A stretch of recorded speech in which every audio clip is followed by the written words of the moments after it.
Qaysi kasalliklarni aniqlashda MSKT qurilmasini o'rni yuqori, ya'ni uni erta aniqlashda. Endi hozirgi paytda zamon rivojlanib ketdi. Ajoyib apparatlar ixtiro qilishdi. Qisqa vaqt ichida butun tanani skaner qiladi, qanaqa o'zgarish bo'lishini ko'rsatib beradi. Mana hozirgi telefon rasmga oladi, hamma rasmga tushadi. Doktorning ishi nima? Shu rasmda anatomiyadan tashqari bo'lgan narsani ajratib, shuni tashxis qilib yozib berish bizning ish. Juda keng yo'nalish radiologiya, chunki ko'zdan tortib, bosh miyadan tortib, qorin bo'shlig'imi, suyak sistemami, qon tomirlarmi, venalarmi, hammasini tashxisini qo'yib beradi. Qanaqa kasallik borki, shuni aniqlashda MSKTdan foydalansa bo'ladi. Qorin bo'shlig'ida onkologiya bo'lishi mumkin, yokida o'tkir ichi teshilib qolishi, ichi buralib qolishi, juda keng deyman. Biza SBJ Medicalda Yevropada, Amerikada yokida Rossiyada qanaqa tekshiruv qilinsa MSKTda biz shuni tekshiruv qilish tajribaga egamiz. 2011-yili, 2015-yili Moskvada safardaligimizda ham u yoqdagi vrachlar bilan tajriba almashganmizda. Bir xil shifoxonada yurakni tekshirmaydi, bir xil shifoxonada onkologiyani tekshirmaydi. Biz lekin hammasini qamrab olganmiz. Ya'ni o'zimizda bor tajriba bilan ulashamiz. Kimdir shundan manfaat olsa, foyda olsa, xursand bo'lamiz. Zararligi, to'g'ri, zarar bo'lishi mumkin. Endi zarari ham darajasi. Dorini ham vrach yozib beradi, bitta tabletka ichasiz.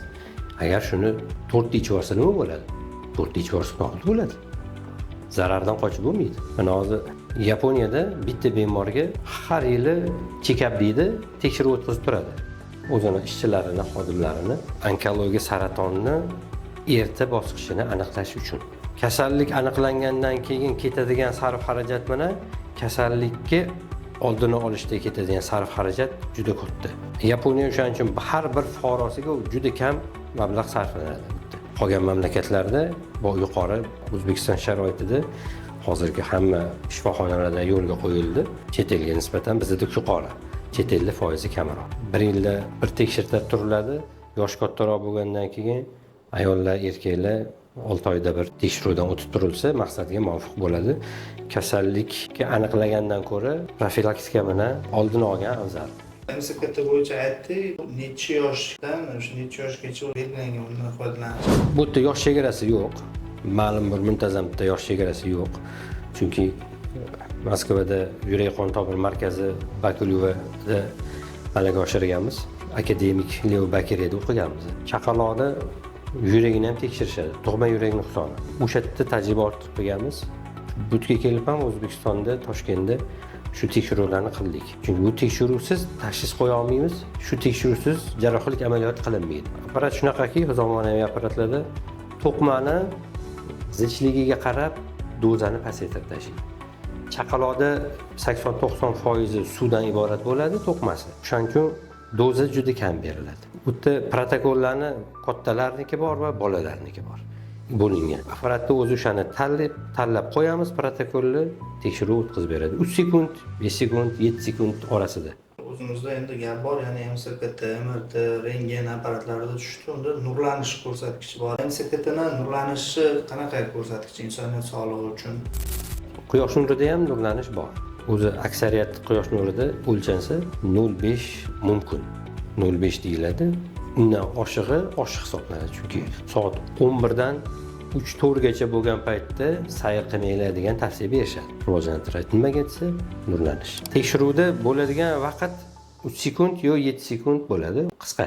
Hayotiy ko'rsatmaga qarab tekshirim. Bir xillada haftada 2 marta ham tushishi mumkin. Endi bu ko'radigan zararga qarab. Bir xillada yiqildi yo o'tkir holat bo'lib qoldi, davo chora qanaqa ketyapti. Mana pandemiya paytida hammaning esida bor.